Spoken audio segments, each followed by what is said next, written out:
Mente, carácter y personalidad, tomo 1. Sección 1. El estudio de la mente. Capítulo 4. Las influencias espirituales y la mente. Religión y salud. La religión personal es de suma importancia. Juan escribió a Gallo: Amado, yo deseo que tú seas prosperado en todas las cosas, y que tengas salud, así como prospera tu alma. La salud del cuerpo depende mayormente de la salud del alma. Por lo tanto, si comemos o bebemos o si hacemos cualquier otra cosa, hagámoslo todo para la gloria de Dios. La religión personal se revela por la conducta, las palabras y las acciones. Produce crecimiento hasta que finalmente la perfección reclama la alabanza del Señor. Vosotros estáis completos en Él. La religión pura produce serenidad, compostura y fortaleza. La religión pura y sin mácula no es un sentimiento, sino la realización de obras de misericordia y amor. Esta religión es necesaria para la salud y la felicidad. Entra en el templo contaminado del alma y con un látigo echa a los intrusos pecaminosos. Ocupando el trono, consagra todo con su presencia, iluminando el corazón con los brillantes rayos del sol de justicia. Abre las ventanas del alma hacia el cielo, permitiendo entrar la luz del sol del amor de Dios. Con ella entra la serenidad y compostura.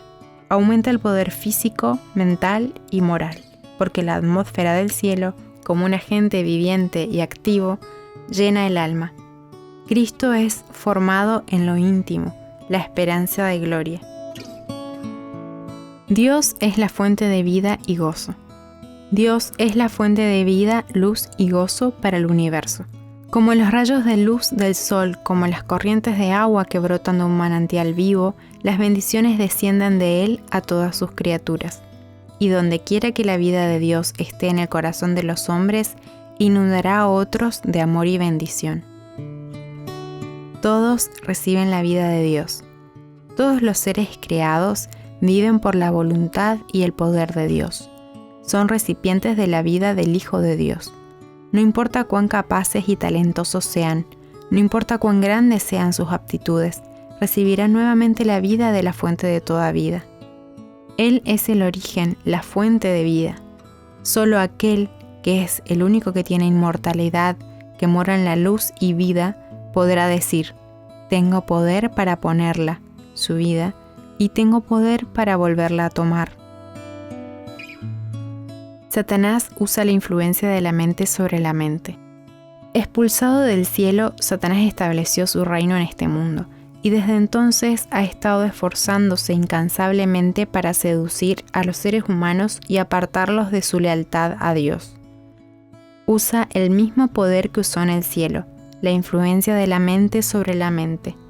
Los hombres llegan a ser tentadores de sus semejantes.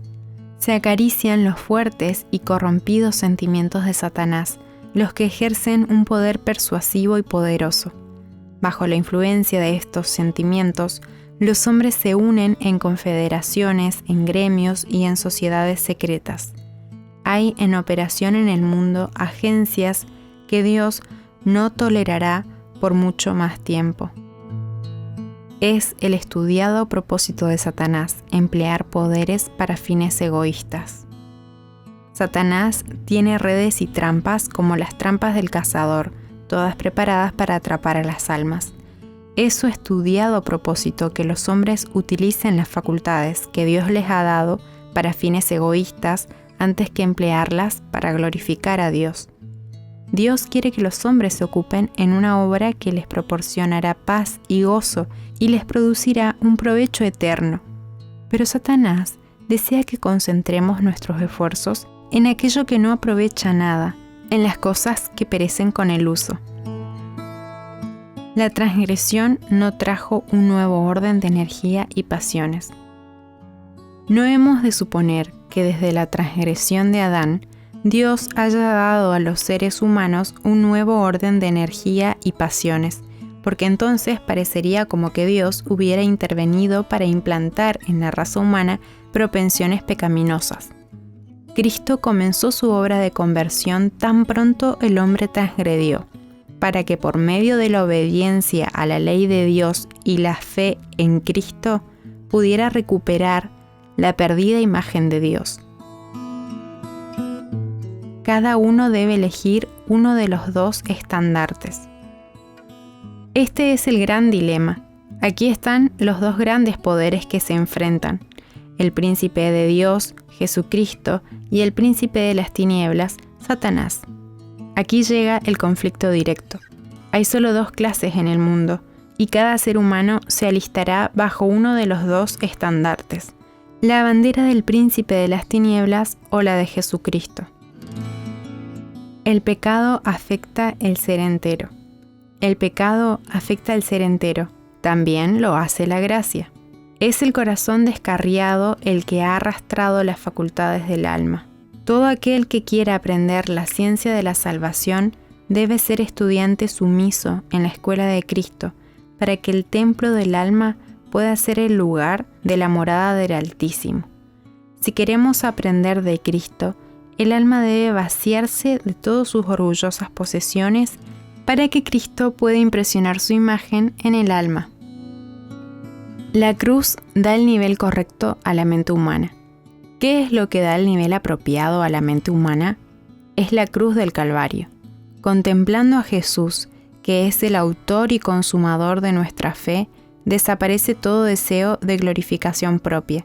Se origina un espíritu de humillación y de humildad de la mente. Cuando contemplamos la cruz, podemos ver la admirable provisión que ha proporcionado a cada creyente. Dios en Cristo, si se lo ve correctamente, nivelará la exaltación y el orgullo humano. No habrá exaltación propia, sino que habrá una verdadera humildad. El hombre está completo en Cristo. Cristo hace que sus discípulos lleguen a una unión viviente con Él y con el Padre. El hombre es hecho completo en Cristo Jesús mediante la obra del Espíritu Santo en la mente humana. La unidad con Cristo establece un vínculo de unidad mutua. Esa unidad es la prueba más convincente ante el mundo de la majestad y virtud de Cristo y de su poder para eliminar los pecados. Solo Dios puede elevar el valor moral del hombre. El valor del hombre, como Dios lo estima, depende de su unión con Cristo, porque Dios es el único que puede elevar al hombre en la escala de la dignidad moral mediante la justicia de Cristo. El honor y la grandeza mundanos tienen el valor que el Creador del hombre coloca sobre ellos. Su sabiduría es necedad y su fortaleza es debilidad. El egoísmo y su fruto. El egoísmo es la esencia de la depravación y debido a que los seres humanos han cedido a su poder, hoy se ve en el mundo lo opuesto a la obediencia a Dios. Las naciones, las familias y los individuos están deseosos de convertirse ellos mismos en la figura central. El hombre desea gobernar sobre su prójimo. Al separarse en su engreimiento de Dios y sus semejantes, sigue sus inclinaciones desenfrenadas. Actúa como si el bien de los demás dependiera de la sujeción de estos a su supremacía. Se puede ganar la victoria. Por medio del cultivo de los principios de justicia, el hombre puede ganar la victoria sobre la predisposición al pecado. Si obedece la ley de Dios, sus sentidos no estarán distorsionados y deformados. Sus facultades ya no serán pervertidas y desperdiciadas al ejercitarse en objetos que pueden alejarlo de Dios. Por medio de la gracia otorgada por el cielo, las palabras, los pensamientos y las energías pueden ser purificados. Se puede formar un carácter nuevo y se puede vencer la degradación del pecado. La mente vacilante es el comienzo de la tentación. El comienzo del acto de ceder a la tentación está en el pecado de permitir que la mente vacile, en ser inconsecuente en nuestra confianza en Dios. El perverso siempre anda buscando la oportunidad de desfigurar a Dios y de atraer la mente a lo que es prohibido. Si logra conseguirlo, fijará la mente sobre las cosas de este mundo, se esforzará por excitar las emociones, por despertar las pasiones, por fijar los afectos en aquello que no es para el bien. Pero vosotros podéis someter toda emoción y pasión a control, en serena sujeción a la razón y la conciencia. Entonces Satanás pierde su poder de controlar la mente.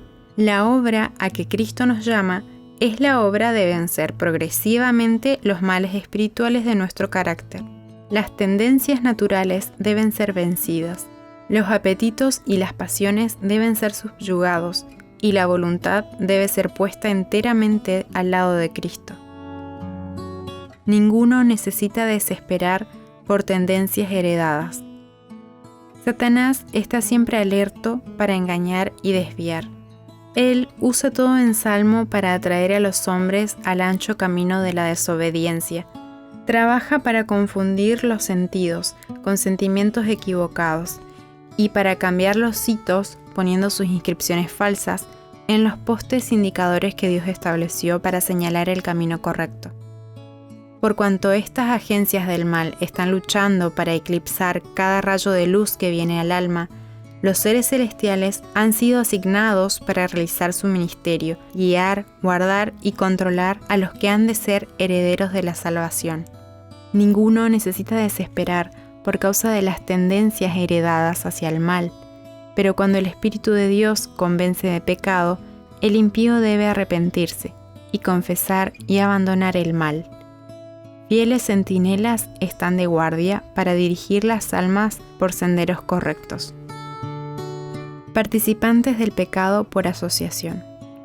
El alma que ha sido desviada por malas influencias y ha llegado a ser participante del pecado por su asociación con otros, para hacer lo contrario a la mente y al carácter de Dios, no necesita desesperar, porque tal sumo sacerdote nos convenía, santo, inocente, sin mancha, apartado de los pecadores y hecho más sublime que los cielos. Cristo no es solo sacerdote e intercesor por nuestros pecados, sino también la ofrenda. Él se ofreció una vez para siempre. La obra de Satanás es de desanimar, la de Cristo inspirar esperanza. Quisiera decirles a aquellos que están tentados, ni por un solo momento reconozcáis las tentaciones de Satanás como estando en armonía con vuestras mentes. Alejaos de ellas como os alejaríais del adversario mismo. La obra de Satanás consiste en desanimar el alma. La obra de Cristo consiste en inspirar el corazón con fe y esperanza. Satanás procura destruir nuestra confianza. Él nos dice que nuestras esperanzas están edificadas sobre falsas premisas, más bien que sobre la palabra inmutable de aquel que no puede mentir. Un remedio para cada clase de tentación. Para cada clase de tentación hay un remedio. No somos abandonados a nosotros mismos para pelear la batalla contra el yo y contra la naturaleza pecaminosa mediante nuestra propia fuerza finita. Jesús es un poderoso ayudador, un sostén que nunca falla. Nadie necesita fracasar o desanimarse cuando se ha hecho una provisión tan amplia para nosotros. La sangre de Cristo es el único remedio. La ley de Jehová es sumamente amplia. Jesús declaró llanamente a sus discípulos que la santa ley de Dios podía ser violada aún por los sentimientos, los pensamientos y los deseos, tanto como por las obras y las palabras. El corazón que ama a Dios sobre todas las cosas, de ninguna manera se sentirá inclinado a estrechar sus preceptos hasta concederles un derecho mínimo, pero el alma obediente y leal alegremente le rendirá una plena obediencia espiritual cuando la ley sea vista en su poder espiritual. Entonces los mandamientos se posesionarán del alma con toda su verdadera fuerza. El pecado aparecerá sumamente pecaminoso. Ya no habrá más justicia propia, estima propia, honor propio. La seguridad propia habrá desaparecido. El resultado será una profunda convicción de pecado y aversión hacia sí mismo. Y entonces el alma, comprendiendo el peligro que corre, se aferrará de la sangre del Cordero de Dios como su único remedio. Afrontemos el desafío del tentador. Satanás se acercará a usted diciéndole: usted es un pecador, pero no le permita llenarle la mente con el pensamiento de que porque es un pecador, Dios lo ha abandonado. Dígale: sí, soy un pecador y por eso necesito un Salvador. Necesito remisión y perdón, y Cristo dice que si voy a Él, no moriré. En su carta para mí leo: si confesamos nuestros pecados, Él es fiel y justo para perdonar nuestros pecados y limpiarnos de toda maldad. Creeré la palabra que Él me ha dejado, obedeceré sus mandatos. Cuando Satanás le diga que usted está perdido, contéstele: sí, pero Jesús vino a buscar y a salvar lo que se había perdido. Cuanto más grande sea mi pecado, mayor es mi necesidad de un Salvador. Dirijamos nuestra atención de la confusión a la obra de Dios. Dios exhorta a sus criaturas para que aparten su atención de la confusión y perplejidad que las rodean y admiren su obra. Los cuerpos celestes merecen ser contemplados. Dios los ha hecho para el beneficio del hombre, y mientras estudiemos sus obras, ángeles de Dios estarán a nuestro lado para iluminar nuestra mente y guardarla del engaño satánico. ¿Qué hace la religión? La verdadera religión ennoblece la mente, refina el gusto, santifica el juicio y hace de su poseedor un participante de la pureza y la santidad del cielo. Acerca a los ángeles y nos separa más y más del espíritu y la influencia del mundo. Se integra a todos los actos y relaciones de la vida y nos da el espíritu de dominio propio, y el resultado es la felicidad y la paz. Aumenta las facultades intelectuales. Al igual que en el caso de Daniel, en la exacta proporción en que se desarrolla el carácter espiritual, aumentan las facultades intelectuales. Mejora la salud física.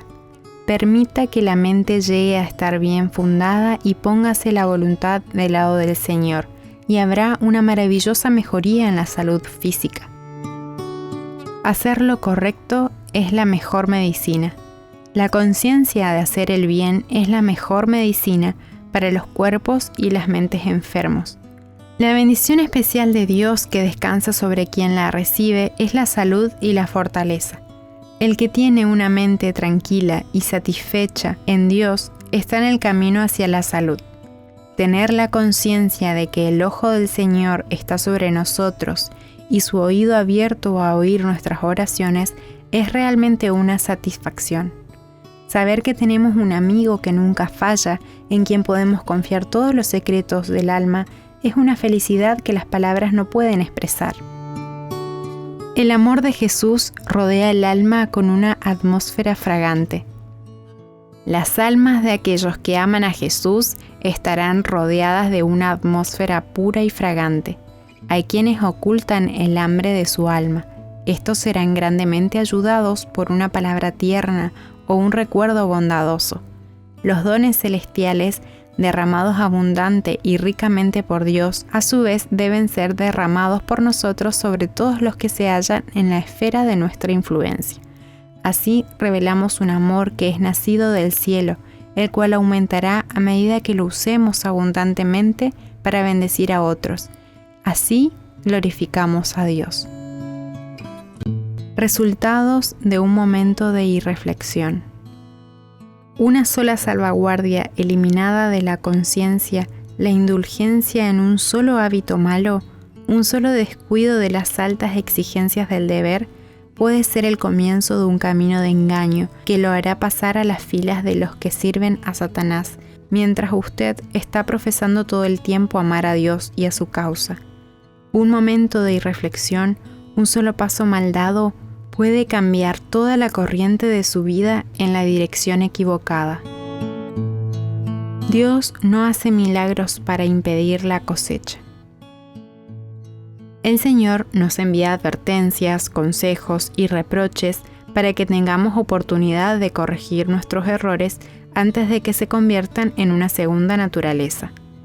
Pero si rehusamos ser corregidos, Dios no interviene para contrarrestar las tendencias de nuestra propia conducta. Él no obra un milagro para que no brote y produzca fruto la semilla sembrada. Aquel hombre que se muestra temerariamente infiel o que manifiesta una impasible indiferencia ante la verdad divina, no está más que recogiendo la cosecha que él mismo ha sembrado. Tal ha sido la experiencia de muchos. Escuchan con estoica indiferencia las verdades que una vez conmovieron sus almas. Sembraron descuido, indiferencia y resistencia a la verdad, y tal es la cosecha que ahora realizan. La frialdad del hielo, la dureza del hierro, la naturaleza impenetrable e inimpresionable de la roca. Todo esto encuentra una equivalencia en el carácter de muchos cristianos profesos. Así fue como el Señor endureció el corazón de Faraón. Dios habló al rey egipcio por boca de Moisés, dándole las evidencias más notables del poder divino, pero el monarca tercamente rehusó la luz que lo hubiera conducido al arrepentimiento. Dios no envió un poder sobrenatural para endurecer el corazón del rey rebelde, pero como Faraón resistió a la verdad, el Espíritu Santo se retiró y quedó en las tinieblas y la incredulidad que había elegido. Los hombres se separan de Dios al rehusar la influencia del Espíritu. Él no tiene en reserva agentes más poderosos para iluminar sus mentes. Ninguna revelación de su voluntad puede alcanzarlos en su incredulidad. Moldear las circunstancias que nos rodean en vez de ser moldeados por ellas. Hay males que el hombre puede aminorar, pero nunca eliminar. Ha de vencer los obstáculos y moldear sus circunstancias en vez de ser moldeado por ellas. Tiene lugar para ejercitar sus talentos, creando orden y armonía de la confusión. En esta obra puede tener la ayuda divina si la pide. No es abandonado para luchar con la tentación y las pruebas con sus propias fuerzas. Hay ayuda disponible en uno que es poderoso. Jesús abandonó las cortes reales del cielo y sufrió y murió en un mundo degradado por el pecado para poder enseñar al hombre cómo pasar por las pruebas de la vida y vencer las tentaciones. Aquí hay un modelo para nosotros. Dios desea que la mente se renueve. La escoria de los principios y las prácticas dudosos debe ser barrida.